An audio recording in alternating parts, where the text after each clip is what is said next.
I want it on record that this is discrimination. If pets paid their own bills, I'm sure we'd be doing very well. You cannot use a supplement to fix a bad diet. If you're feeding a commercial diet, just turn around the pack and look at the ingredients, what's going into the food. Followership doesn't matter. Who are you? A really good diet need not have so much of supplementation if it is formulated well. Remove everything that is ultra processed. I think without criticism, there is no room for improvement. I think communities play a big role in where pet parents go to look for help. So if you have a group of pet parents, okay, if there is one advanced pet parent who knows, for nutrition things, you need to go to a nutritionist. For behavioral problems, you should discuss this with a behaviorist. Then the group will automatically start doing the same. So I think a lot of the times what I have seen is people run to the vets for everything. So I tell them, my clients, I tell them one thing. If you would not go to your own doctor for a particular thing that you have, then you should probably not go to the vet for whatever is happening to your dog. So for example, if your dog has one loose stool, don't go to the vet. Our body is allowed to have one odd off day every now and then. It is fine. Give the body chance to recover. Don't run to the vet and start putting him on medications for no reason. If it persists, then yes, then of course, then you have to look for help. So how can pet parents tell the difference between meaningful supplements and marketing hype? I've fallen prey for some of those supplements on Instagram Reels. So please clarify these things. The thing is, you need to understand let's first look at what we are supplementing and why do we need to supplement.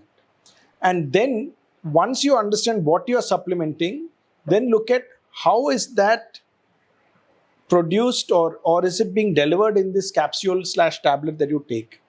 Because then it becomes relevant. For example, if I take a simple thing like iron or copper or zinc. Now, zinc in its sulfate form has generally, as per the analysis done on human medicine, has less than 50% of bioavailability. Meaning absorption, and it's very varied across every human being. It's very different. Now, if I take that and I say, okay, that is zinc, I've given zinc supplement, your dog might not even absorb anything of it, right? Now, it also matters on how is it being given. For example, if you have a calcium along with zinc, 100% sure that zinc is useless because the calcium blocks the availability of zinc to the body. So these are the interference that, it is. How does one understand? Yeah, so As a pet parent, how should he know? So what you, first of all, I think the best way to look at it is first understand, am I supplementing because my dog needs it? Right? Because you don't need to supplement everything. Because if you're giving a complete and balanced meal, which is scientifically made and delivered, then you shouldn't need it. Because the food should give you that. If it's not giving you that, then maybe you should look at what is there that I'm feeding in the bowl. Right? So this is number one. Two, if your dog, and everybody needs a supplement at some point, and if your dog truly needs it, then what am I supposed to give? Give it with consult. Don't just randomly give.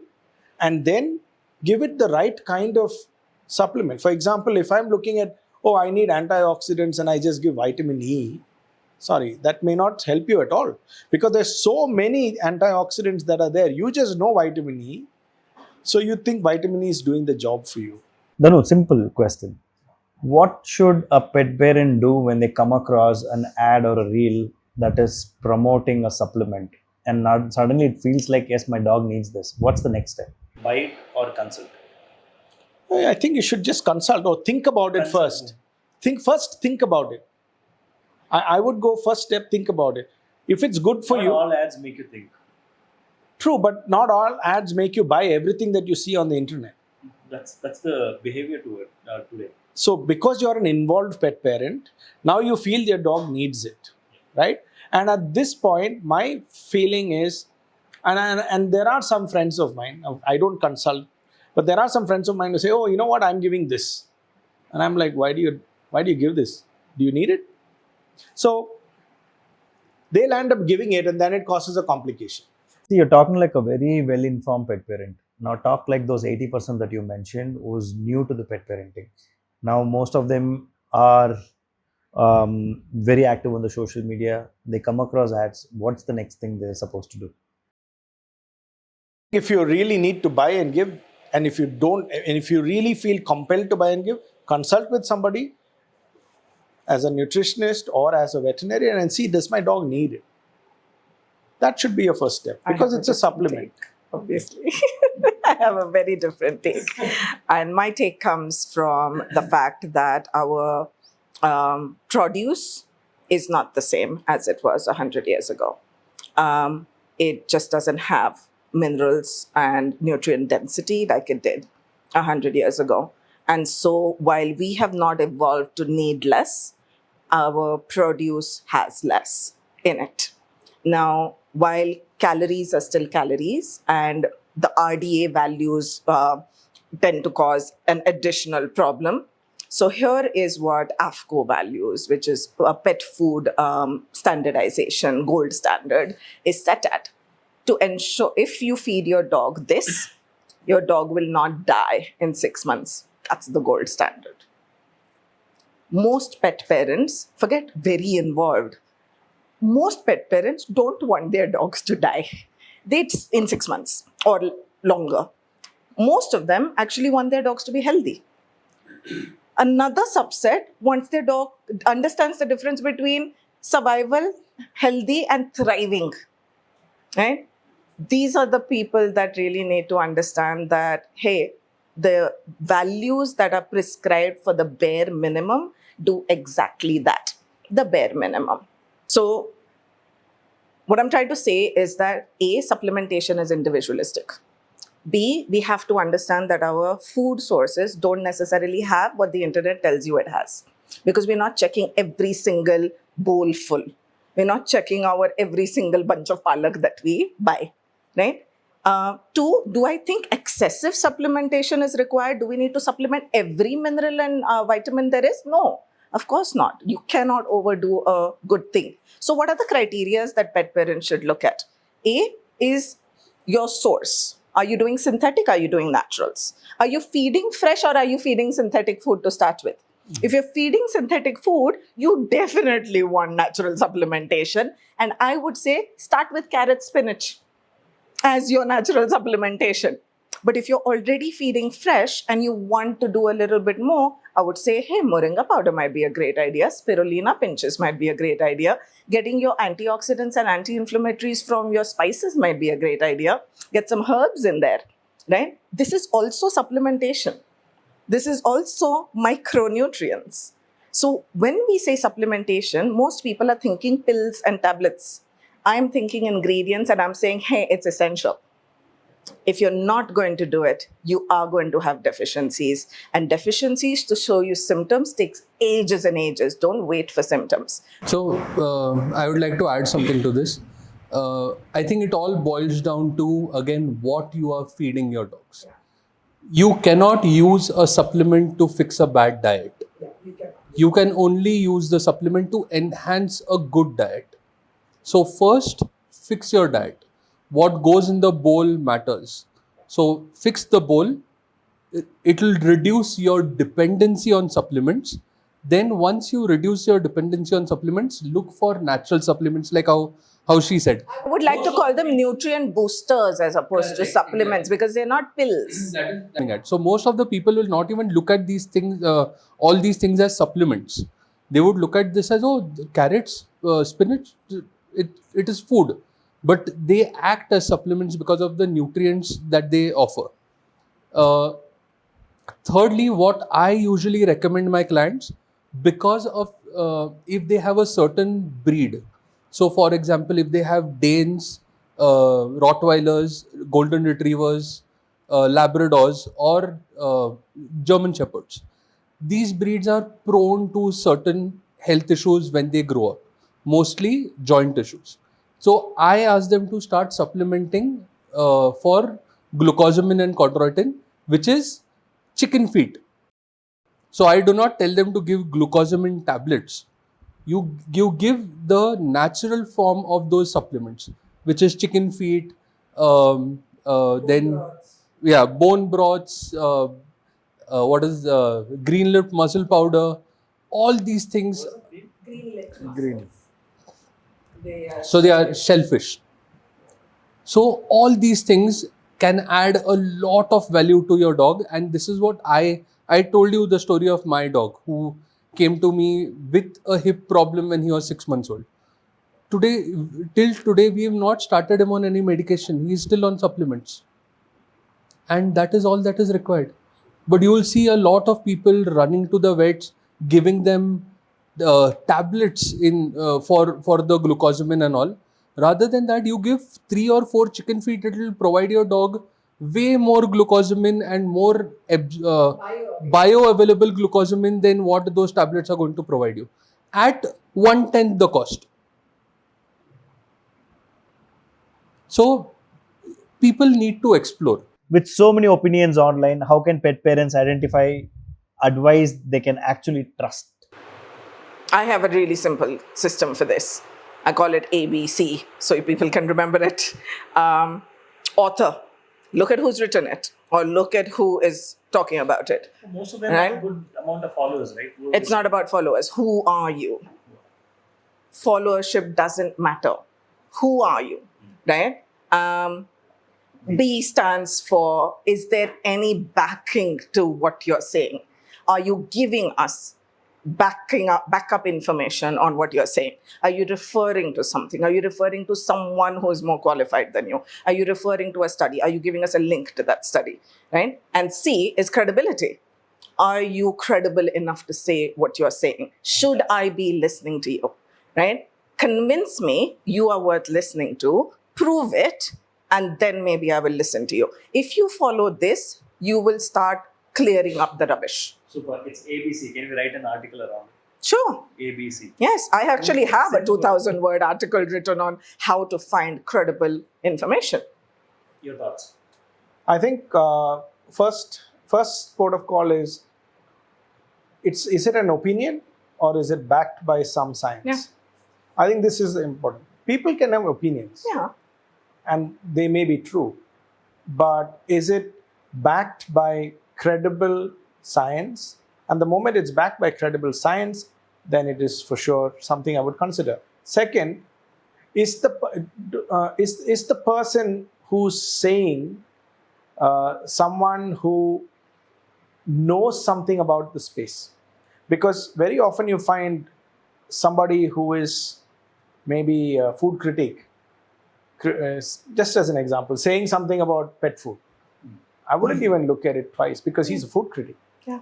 Right? He doesn't know anything about pet food. But someone who is, let's say, even somebody who is a researcher in National Geographic, saying something about how wolves behaved by eating berries, I will look at it seriously. It's got nothing to do with dogs, but they are from the Canis lupus, and I will say, okay, that is happening. So I think it's about identifying how to declutter. Yeah. The second important thing is look at everything, but you don't have to act on everything together. I'll give you an example. Okay, months back, I saw one of my neighbor apply a green paste on his dog. It was a neem paste. I asked him, what is this? He said one of the social influencers told that applying this paste will remove the itchiness and all the stuff. Okay, then because I spoke and I started searching, for the next couple of days, I was bombarded with the same recipe and influencers continuously saying it. And after a week, there was a product out there, powdered neem leaf powder for dogs. Should we trust? Or does these kind of things work? Because it's not just one influencer. They catch up on this trend and everybody seems to be saying the same thing. This is really hard to filter through for pet parent, especially somebody who, again, has no idea what to do, what not to do. When it comes to natural remediation, and I deal with natural remediation a lot, I truly, truly believe in ancient wisdom. I believe that individualism and how we treat each body comes from ancient wisdom, and not everything is explained by standardized blind studies, right? Because you don't have to be able to, each body doesn't exactly behave the same way. And so, while I do believe in natural remedies, I also feel like you need a natural remedy or an Ayurveda or a homeopath or a herbalist guiding you through this. You should Because be trying. I don't believe you should just take random stuff which from random vendors that may not even have heavy metal testing on these powders, and then just slap it onto your dog because somebody said so. I wouldn't do it despite knowing a lot about herbalism. Did you come across those reels where all the Yes. dogs were looking pista flavor? No, but there's another thing. But I think If you really look at it, neem has a lot of good properties. It does. Right? So it's But the thing is, and neem does heal. Neem does have repellent properties as well as healing properties, right? But the question is, what are you using it for? Yeah. Is it a quick fix? Because the real answer to itchy skin is microbiome, stomach, gut, and then fix it from inside. Are you using it as a topical thing for temporary relief? Okay, but then you can also use many other products that are properly manufactured, which has got aloe vera and neem and Because all of neem these on things. its own will make it a bit more irritated, the skin. It will dry it out. You need the aloe vera to soften it up. You probably need a little bit of an oil as a base in order to do it. Water and neem is going to dry your skin out. It's going to dry the dog's hair out. So I was just going to say, why not use neem oil rather than Neem oil doesn't do the same as neem leaves. Boiled neem leaves don't do the same as powdered neem leaves. Neem stems do something different, which is why I'm saying you have to consult what is it that you're trying to do. I would just add another angle here. See, this is pet parenting. I think the parenting says it all. This is not, none of these are should be impulsive reactions just because somebody's putting it out. So I think that's where I think what Dhanu and Mansi said. One is obviously the credibility. That I think is important. Number two is what is his or her life's work. I mean, are they standing by what they're saying? I mean, does it impact if something goes up or south? Does it impact them? Are they willing to be held accountable for Accountable, yes. These are important things because the decision. Because if you're a lifestyle influencer and you have a dog and you're doing this, can you be held responsible? They will say, dude, I was just showing what I did on my dog, yeah? Then ask you to do it to yours. Everybody has an opinion, but is it something that they are willing to stand by? Yeah. That's important. Yeah, when any such content trends, right, do you debunk it? So I didn't see pista-colored dogs. Had I seen them, I probably would have said something No, about it. I don't. I didn't see it actually. I didn't see it. But at the same time, even if I see, will I react on it? No, because the more you act on it, you're trying to attach an indirect credibility to such information. I don't think you need to get to that stage. So, I'm reminded of another thing where when we started our food, we have a consortium of probiotics and prebiotics that are there. So some Johnny comes to us and says, and all these guys generally, they come and say, "Idil in the sense, what is the big deal in this? I can always give it a handful of curd and it should be fine." I said, maybe if you're looking at it that way, just pick some grain of grass and then, a fistful of sand and put it in your mouth. That also has probiotics. But, the question, you're missing the point. I mean, just because somebody says something, you can't take one piece of information in isolation and then build something on it. And this is where I think, I keep telling you this many times as well. It's important for pet parents to think about it before reacting. Everything, just think about it. Critical analysis, little bit. It's very important because that is when you truly made the shift. Because if somebody came and told me as a parent, "Oh, this school is good, great, go ahead, switch your kid into that school," I will think 10 times, no? I will ask a bit, no? So think about it like that. You're making this choice for a being that cannot express or express something as deep as this. So I think it's important to be But I think responsible what he says pretty much sums it up. If you would not do it for your kid Yeah, don't. without doing the background check, you should not do it for your dog. End of story. Next question. If a pet parent could change one thing in their dog's bowl starting tomorrow, what should it be? The food. Simple thing. It's simple. Go fresh. Remove ultra-processed, Remove ultra-processed. high-carbohydrate diets Yeah. from your food. Yeah. Look at the camera and see. Oh, so remove ultra-processed, high-carbohydrate diets from your dog's food bowl. The one thing that you could change about your dog's bowl starting tomorrow that would have benefits is remove everything that is ultra processed, feed everything that is actually fresh and that looks, smells, tastes like food. And that will be a game changer. Super. So your dog or your pet is your child, but it's a different species. And you have to respect its gut, its digestive system. So whatever you feed should be ideal to that. Complete and balanced diet, and that too from a natural formulation or a natural spread is what I would request everybody to feed. Not thair sadam 2 times a day. That's create havoc. Curd rice. Dog doesn't have to eat curd rice. It needs to eat what it's meant to eat. I would say add variety. It does not matter what you're feeding now. Just keep on adding variety or rotating the ingredients. If you're feeding chicken, start adding red meat to it. If you're feeding organs, rotate between chicken organs, buffalo organs, goat organs, and so on and so on. Add different vegetables, microgreens, eggs, fish. Oh, the list is endless. But apart from all this, stop ultra processed food. A lot of people ask me, what is ultra processed? Bread is also processed.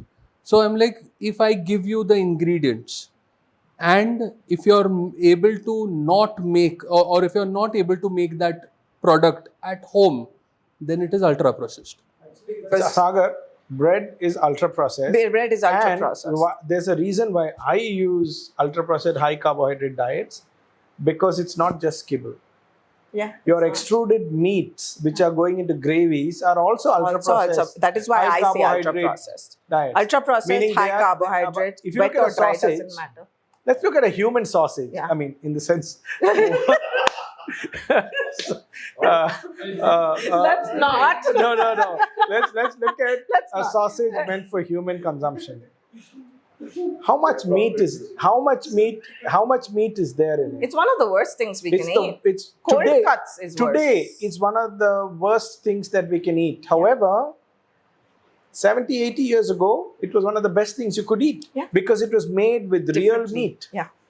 Right? Today we use scrapings only to the extent of 40%. And you know what those scrapings are most often? The lips and mouth. Skin. Chicken skin. Yeah. Chicken bum. You know, the tail, the gland, that is taken, and that is most of the stuff that goes into sausages. Okay, I think every pet parent should, if you're feeding a commercial diet, just turn around the pack and look at the ingredients, what's going into the food. I think that's extremely important. I mean, that's an easy fix. Start tomorrow. Just look behind, look at the ingredients and see what's going into the food, and that will help you make some of the right choices. Samir, that one, I will now mutate that further, because just because you have meat in the back of it, Yeah. but it's gone through an ultra processed output, there's no use of it. You've seen some of the diets, no? The list of No, things beyond the meat and the no. If you look at long. if you look at many packs of international, Yeah.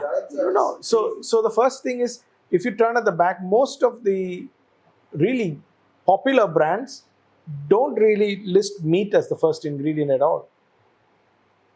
And even if they do list meat, the ultra processing just ruins it. The second part is that a really good diet need not have so much of supplementation if it is formulated well. Synthetic Synthetic additives. supplementation. Why are you adding so much if the food you say has already got all of it?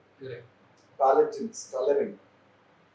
Like today, I was reading an article that says that cured hams are considered carcinogenic. Today, they have decided to put ham for human consumption as carcinogenic, like in grade 1. The first thing I have advised a friend of mine who is a cancer survivor is to stop eating cold cuts and sausages and bacon because they're all carcinogens. Because the way that you used to do it, by smoking in your smoker, nobody does it anymore. Yeah. It's gone. So, yeah, so ultra processing is. Pack, I think that's the operative line. That is, and see what goes in. Take the wisdom that they've shared, correlate it, and then you'll know what you should be feeding. This is my last question before we move into the rapid fire questions. Where do you see canine nutrition in India 5 years from now? I have seen a huge curve over the last 10 years, and I think the next 5 years is going to be a monumental uptick because people are getting more and more aware. People are wanting to do better. The desire to do better is now coming about a lot more than ever before. And I think the availability, for people who do go out looking, the availability of material is a lot more. 10 years ago, even if you Googled it, you didn't find anything. There were 23 pages of synthetic stuff. And then, now availability of material is so much more, so much. So Anil, I appreciate you pointing at the book, but that book has barely scratched the surface of what the natural industry has to offer. We still have to get a lot more brands who are doing good work in this industry to come work with us and work towards that shared goal. So yes, there are I think about 25 natural brands. Most of them people have never heard of, but there are a lot more. This is just the tip of the iceberg. There are so many more in the industry who are doing equally good work, and they are nowhere to be seen. So, but if you look at global trends, the natural fresh food, minimally processed food, things which are not ultra processed, that is growing at a faster clip for sure. Ultra processed food, as the market for that is obviously not growing at this pace. So the natural food space is certainly growing globally, but globally and India, what we believe is all of these formats of food would coexist even after 5 years. You would have a lot more people feeding natural food, but I feel the ultra processed food will also be one of the formats that exists in the market. Yeah. And pet parent will choose it for their own motivations. I mean, they'll have their own reasoning why we're choosing a certain format. I think it'll be a coexistence of different formats of food. And I'll just go back to what Mansi said. 5 or 10 years back, the availability of a format other than ultra processed was not there. It was not freely available. It was not available off the shelf. Today, either you can order online or it's available on the shelf. So the availability is there. So if a pet parent wants to move to another format of food which is not ultra processed, which was the only format that was available earlier, there are options available for the pet parent. But whether he chooses this or that is an entirely the choice of the pet parent.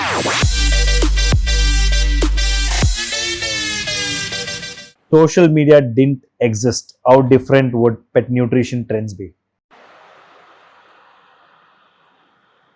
Over the last 70 years, adopting commercial extruded diets into daily use, and if you didn't have social media, we couldn't have got across the message that real food based diets are the solution, and health issues because of constant use of these products are much more than one can imagine. We couldn't have got it across simply because no individual had that marketing budget. Super. I agree because my experience says that during COVID, because people had the time and Instagram really took off in India during that time, our audience, are the pet parent audience, got introduced to a lot of pages from America and Europe. And that is really where they started seeing more than what they were used to, which is their local vet, their local friends, and so on. And that's when their mind sort of opened up. And then they started looking for, the algorithm showed them Indian pages as well. And that's how we were able to educate.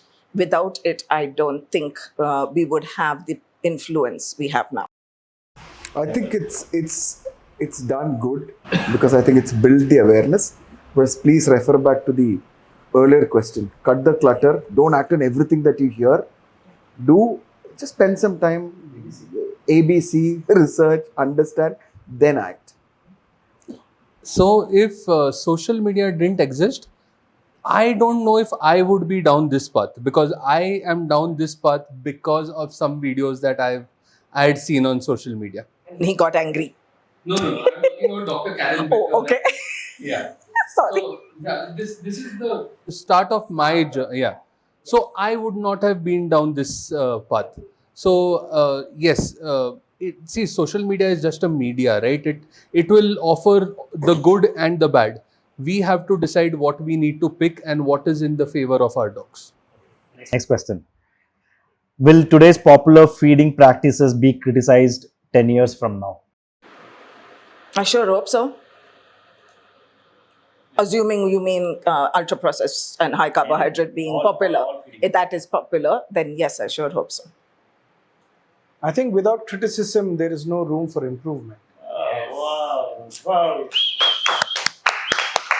We'll stop that answer here. Anil तो बहुत शाना है यार, शाना है. Super answer. So yes, I hope that people start understanding how this is affecting their dogs, and I hope that mainstream criticism starts coming into play, and more people start exploring natural feeding for their pets. Not just for pets, I think even for humans.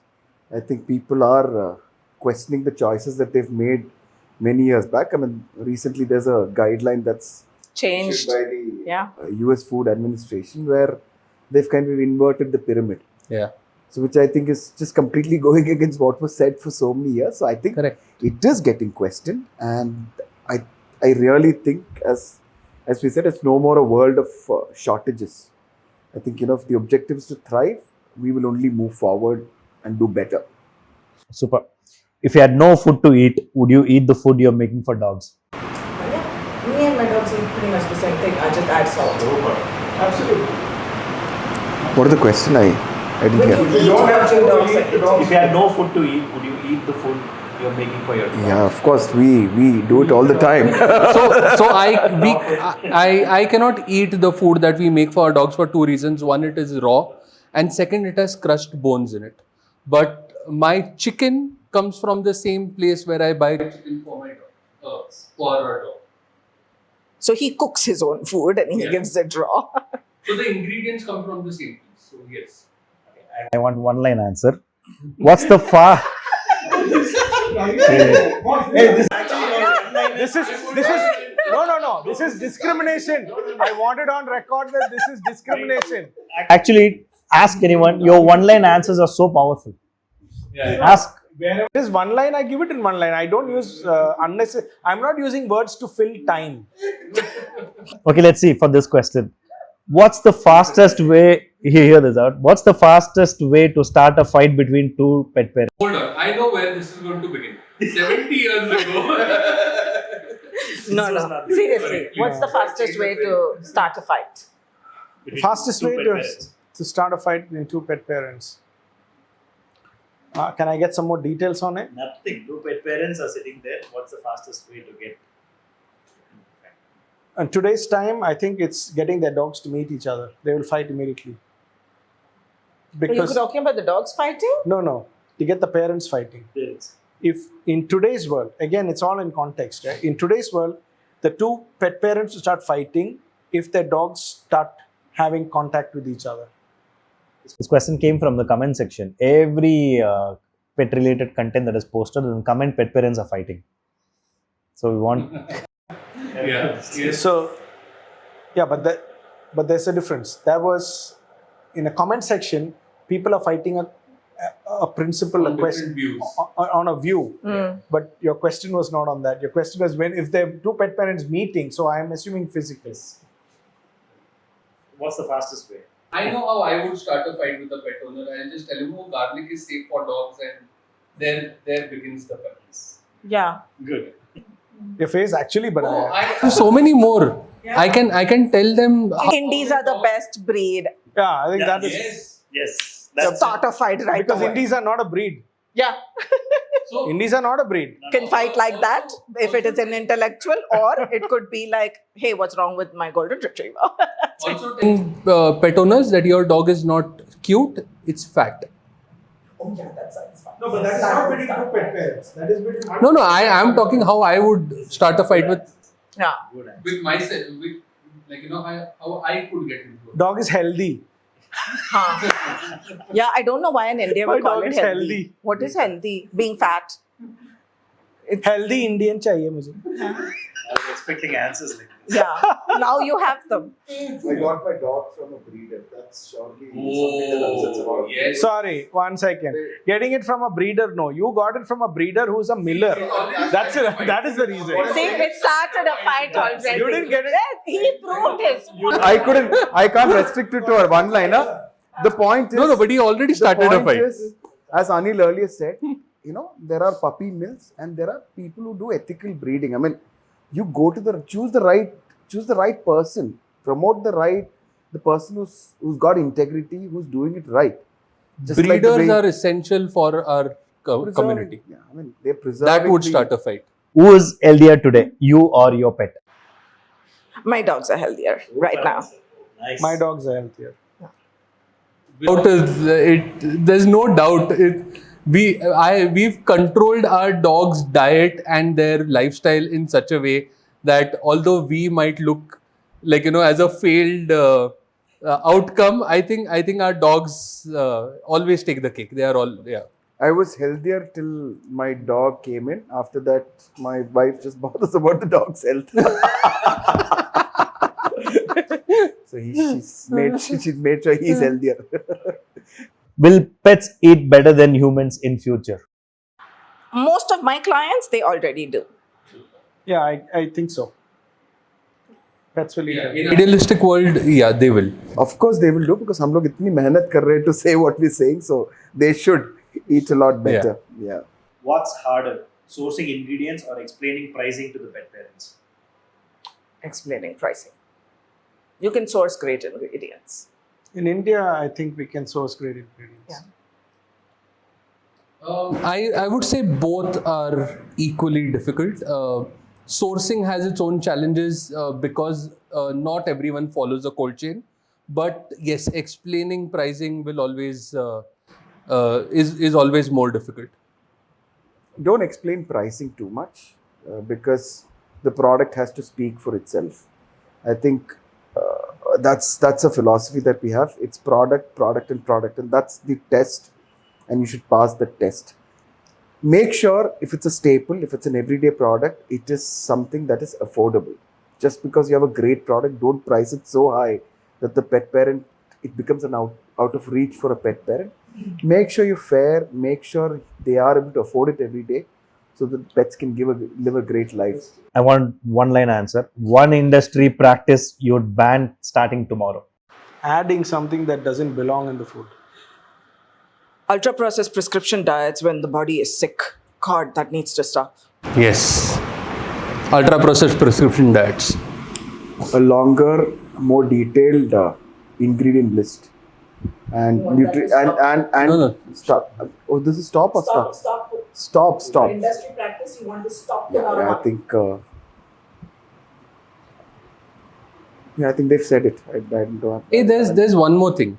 A lot of the times you will see vets who recommend ultra processed food will hand you a bag of ultra processed food with one hand, and with the other hand they will get you supplements. Okay, feed calcium, vitamins, protein powder, or whatever it is. Right? I think this also needs to stop. Is there actually a need for these supplements to go along with that food? The food has it. Why? Exactly. So it needs to stop. And without checking if the dog actually requires it. First, I would like to thank for publishing this book, and this book got all these wonderful people together in my studio. Thank you so much for coming, and you. I think we'll have 2 episodes of bloopers, laughing, Yes. going back to history, geographies, and all that. This is my honest feedback. I learned a lot of stuff. I think this is the only way that I'm getting to learn about this industry. And thank you so much for coming all the way from Coimbatore. Thanks for And, having us. Next door. Next door. From Mumbai. Mumbai. Yes. I was in Mumbai. Reddy was in Mumbai. And Chennai. Wow. Thank you, Anil. Thank you so much. Thanks, Anil. Thanks to the Great, entire Thank team you. for making this happen. You guys are amazing. Yes. Great host and Thank lovely you. studio. You guys made it seem effortless. Like even after a heavy lunch, I'm completely fine. And Yeah, because you had 2 coffees. and we had a walk down. Thank you for hosting us. If this is the format, if this is how you're going to host us, call us every month. Definitely.